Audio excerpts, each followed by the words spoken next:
So in this section, we're gonna look at the chain rule, the famous chain rule. Let's say when we have functions like f of x, where we briefly saw some questions where you had log of x to the power of 3 or some more complicated examples. You could say that there is a function here x cubed that's inside another function. You could say, let's say this is g of x, that is log of x, and what's on the inside, let's say there is v of x, which is x cubed. There's a function inside the function, right? So you could think of this as g of x is like the wrapper function and v of x is on the inside.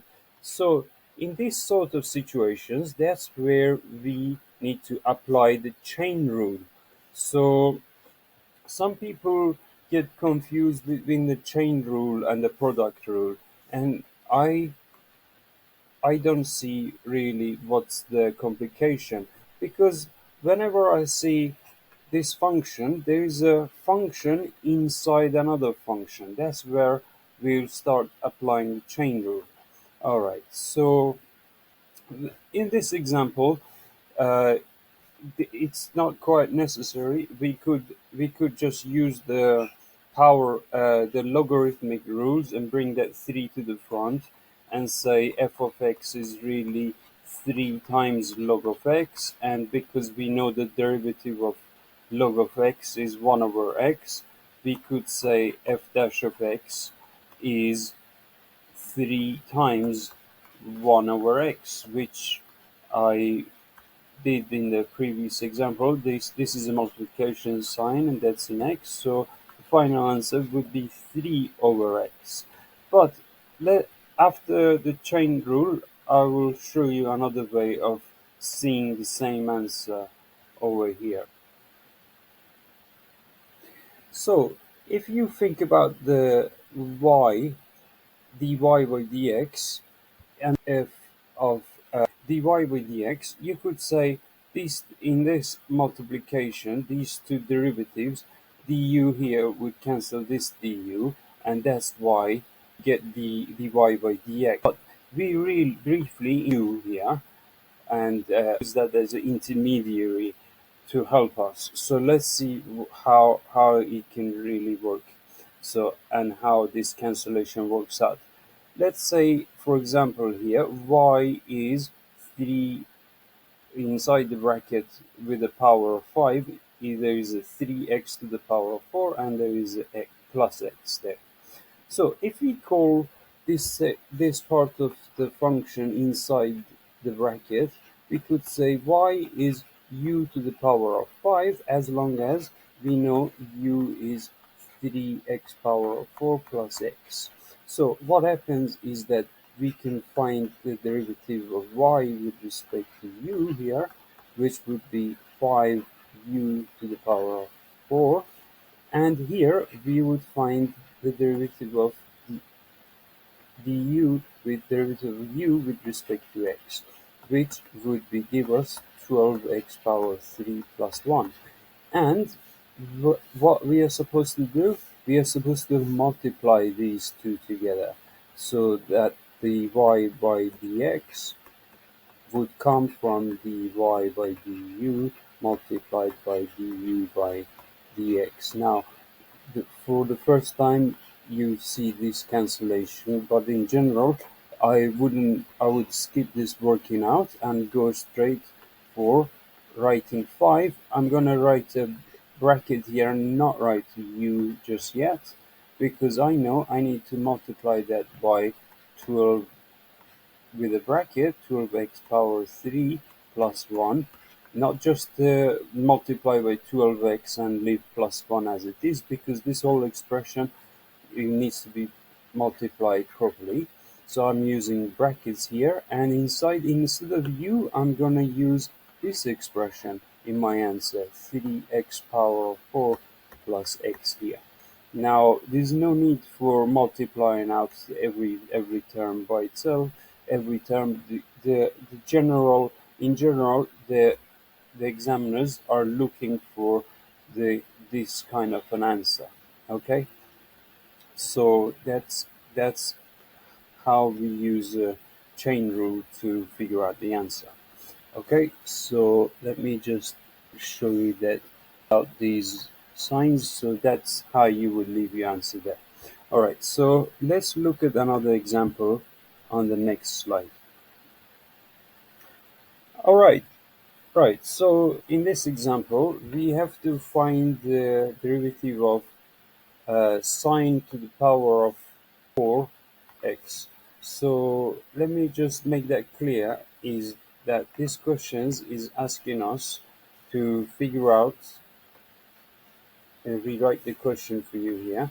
It's really sine here is in raised to the power of 4. Okay, it's not the x that's raised to the power of 4. So that's the situation that we've got going on. So yeah, as is written up there.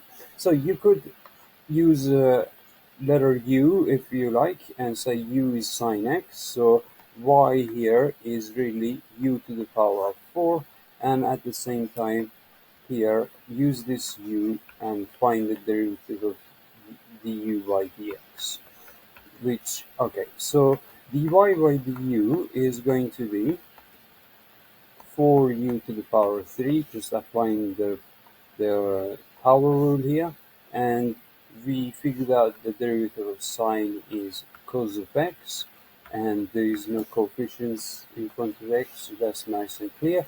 And the last thing we need to do is just multiply out these two together. But rather than having u in our expression here, we write everything in terms of x. So we go back to our original expression. I'm gonna leave a gap here for u and say u is, in our substitution we say u is sine of x. That's what it says here. So I'm gonna put sine of x here and then multiply that by cos of x. Now you could rewrite that and write power of 3 over here, x times cos of x. Now there are different ways you could apply it, but that's generally just the general answer there. So let's look at another example.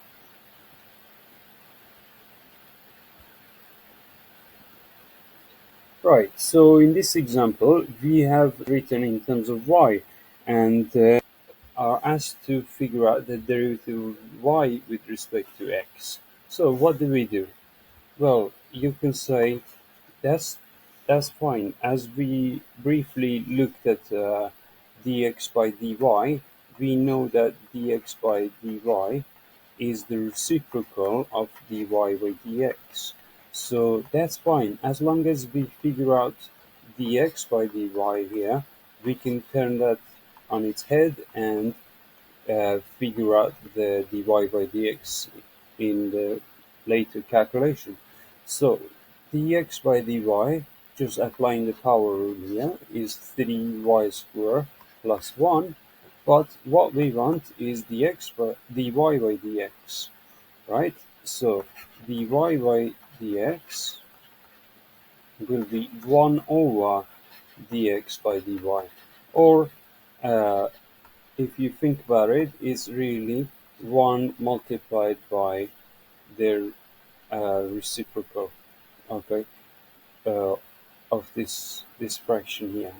Well, it's dividing, yeah. So when I put 1 over it, I will have, you just grab my pen. So 1 over 3y squared plus 1 here. Now don't break this up. The denominator is not breakable. This is not the same as 1 over 3y squared plus 1 over 1. This is not correct. I'm just saying don't do that. Just leave this as it is. Okay, now there is no need for further simplification dy with dx. is what that is. Now, we were asked, if you read the question carefully, to figure out the derivative or of at this point here, where x is 2 and y is 1. So dy by dx, we need to evaluate it when, because we don't have any x's in this expression, we have y's. We're gonna evaluate it where y equals to 1. So that is going to be 1 over 3 times 1. 1 square is still 1. So that's going to be 1/4. That's the final answer. Now, does it say figure out the equation of the line?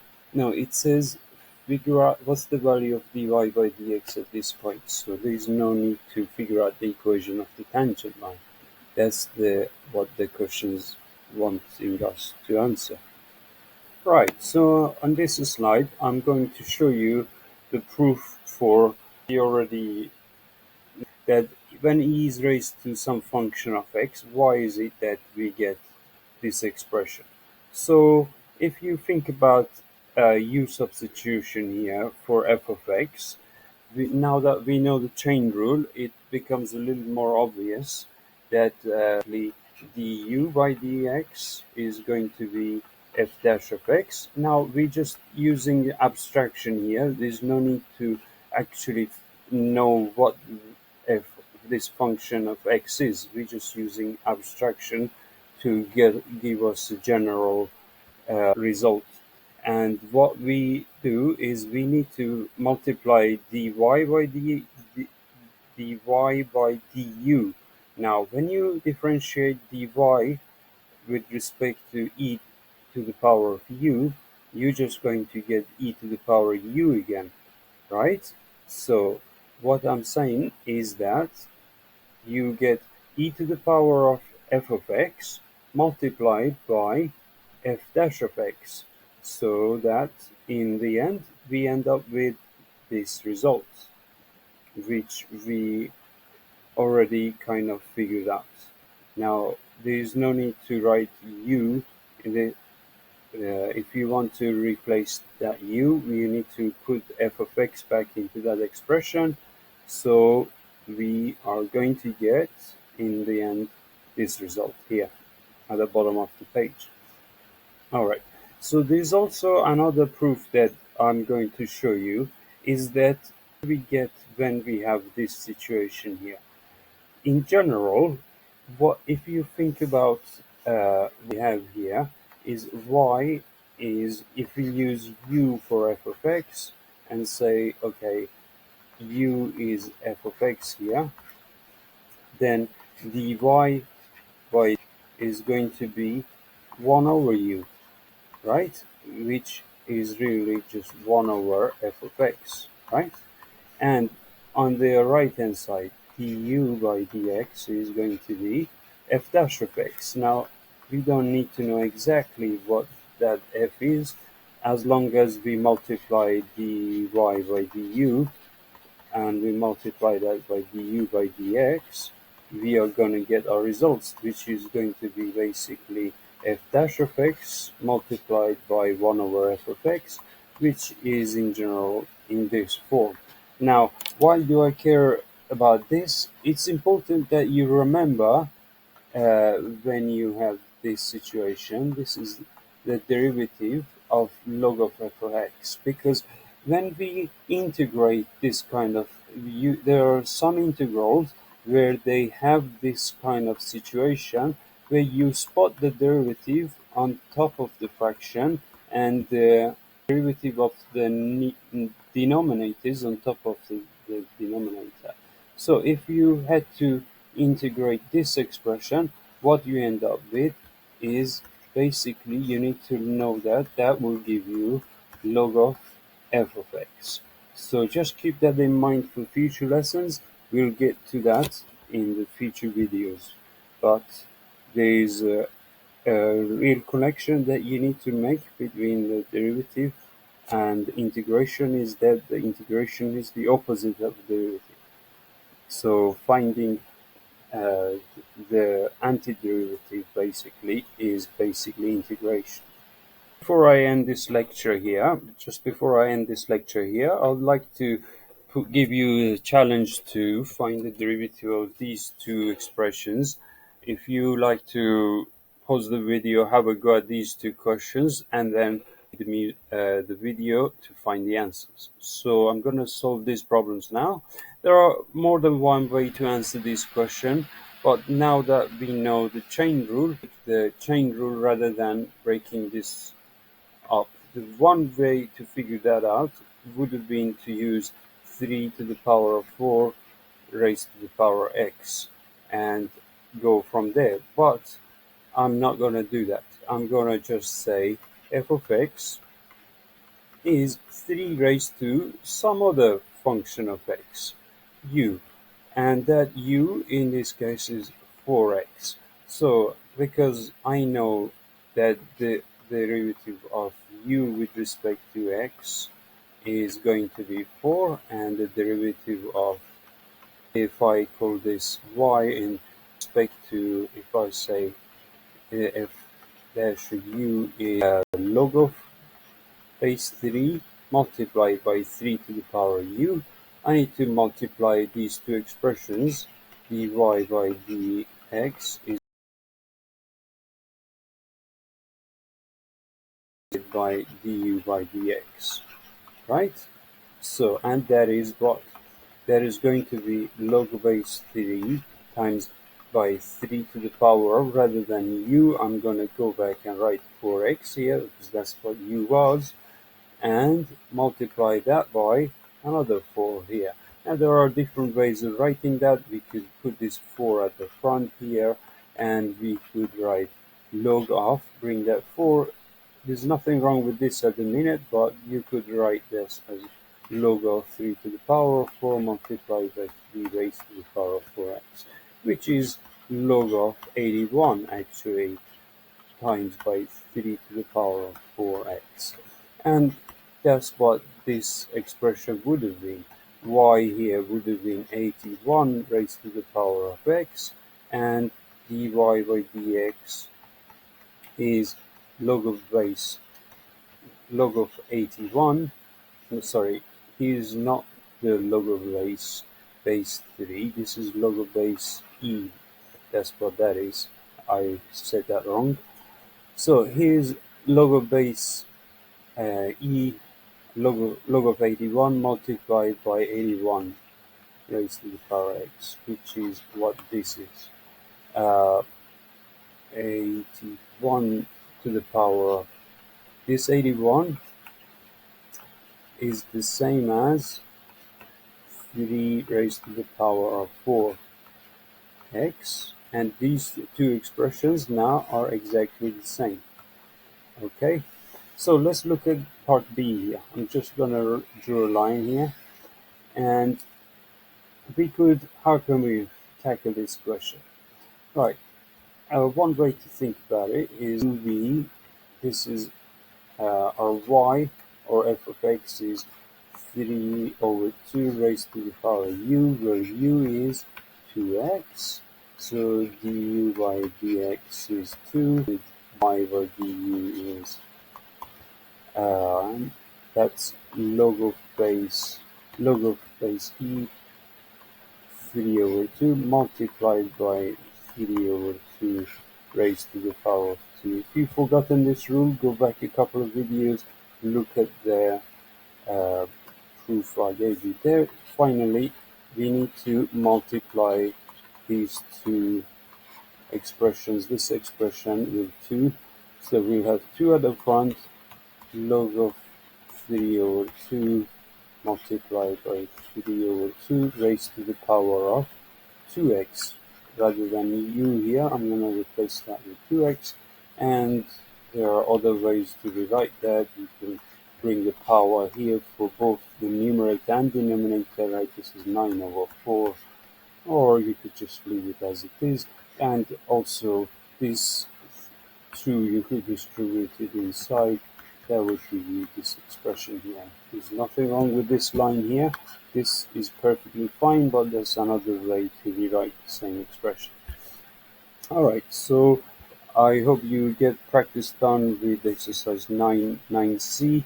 I'll see you in the next lecture.